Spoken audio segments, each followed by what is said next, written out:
How was your training like कि इतना क्या प्रोसेस होता है स्पेशल फोर्सेस में? लाइक आर्मी का चलो पता है, एयरफोर्स, नेवी, सबके अलग अलग तरीके से लोगों की एंट्री होती है और दे गेट एडमिटेड, सबकी ट्रेनिंग भी दूसरे तरीके से होती होगी. For the special forces what is the process of like training, how to apply, how to get into it?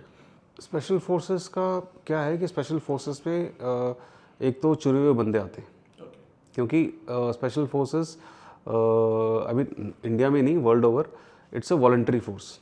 मतलब आपको उसके लिए ऑप्ट करना है.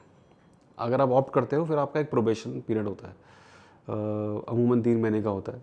तो वो प्रोबेशन पीरियड इस तरह से डिज़ाइन किया होता है कि वो उसमें आपको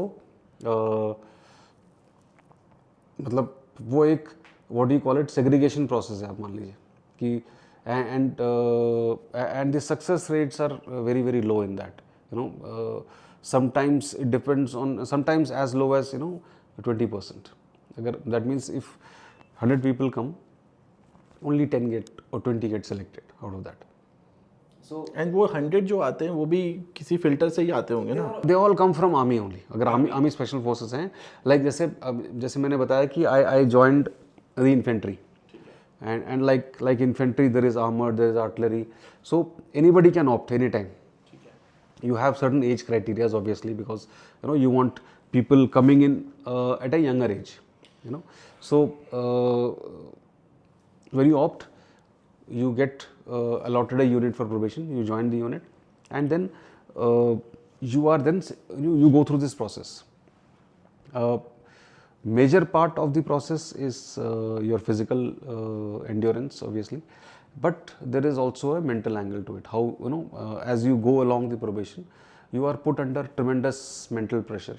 You are given work at odd hours, you are deprived of sleep, and you are deprived of sometimes food and water, to basically put you under pressure and put you through the task. So तो ये जज करते हैं कि आदमी जब भूखा है, प्यासा है, थका हुआ है, तो मेंटली कैसे रिएक्ट करता है. एंड व्हेन आप जब ये कर रहे हैं तो उसमें आप एज ए ग्रुप कर रहे हैं.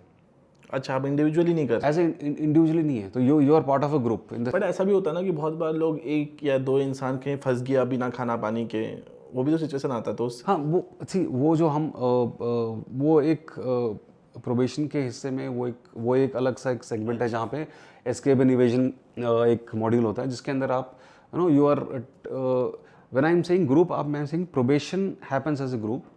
There are certain task which you are doing either singularly or in a buddy pair, like you are doing say a navigation exercise. So usually you do it as an individual, or you do in a pair of 2 people as a buddy. So you will have escape and evasion over 40-50 kilometers you do, and then many of the tasks you are doing जो आपके individual test हैं वो तो individually हैं, आपको खुद ही करना है. तो आप जब इससे निकलते हैं तो at least you are able to select the better people out of the lot that you are getting it. आपने एक स्टैंडर्ड लेके आए तो यू नो दैट आपका इनटेक इस स्टैंडर्ड में. उसके बाद now that is only the beginning. Thereafter your actual training begins. You are actually then you are supposed to go through your skill training. If you have aptitude for weapons, then you go as a weapon specialist. And then you communication हो गया आपका, जो medical skills हैं, demolition है, basically dealing with explosives. Then navigation is a skill.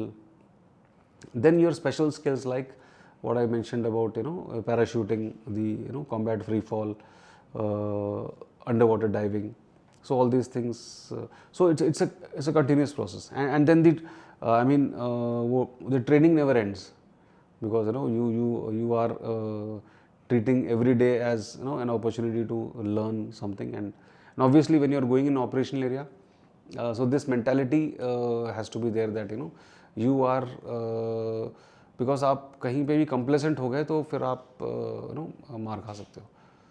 तो वो नहीं आने देना है.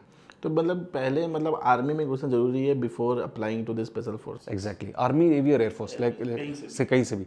सो आप डायरेक्टली आप नहीं कर सकते हो? नहीं, डायरेक्टली नहीं. आपको आर्मी में आना ही पड़ेगा, उसके बाद आप ऑप्ट कर सकते हो.